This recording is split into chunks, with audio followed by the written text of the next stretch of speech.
นั้นผิวพรรณงามแก้มใบลายลานางเอ้ยคันแม่นผัวบ่หายอายพ่ออยากไปนั่งฟรีละงามกระดักกระดีละงามกระดักกระดีเห็นเมียเพิ่นใจมันพอละลงเมียงมองแต่เมาเขียโอ้ยเมียเขาจนเบาน้ำลายย้อน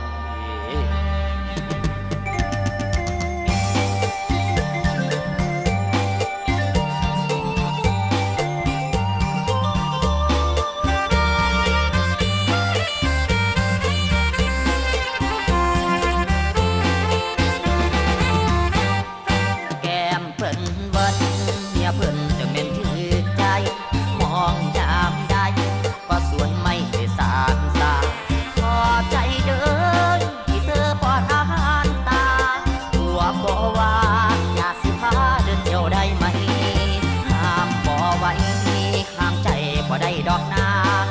พิษกะสาง15กะตานบ่ไหวงามทุกส่วนผิวนวลขาวผ่องยองใหญ่เมียผู้ใดมาคือสวยถูกใจของเขา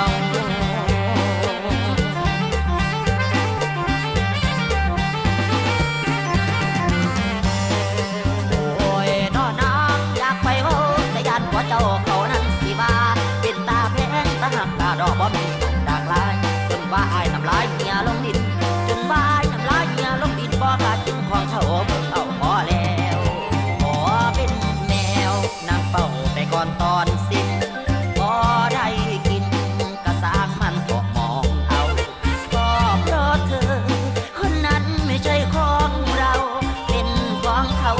ส่วนตัวเรานั้นเป็นแค่แมวพอใจแล้วเพราะเราไม่มีปัญญาจะเมียสวยก็ได้คือกัน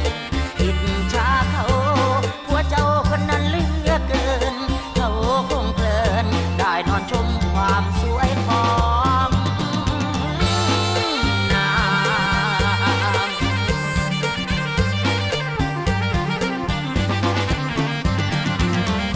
ใจสิมาสบายลงทางแอบสมเมียเพลินมันได้เดินเห็นผู้อีน้องก็บอกฟังแน่นอนอายสิปอนยามอยู่ยามกินอายสิปอนยามอยู่ยามกินปอยเธอเดินดินให้ขี่หลังของอายคิดไปหลายอยากตายเกิดไม่ดีน้องเกิดมารอ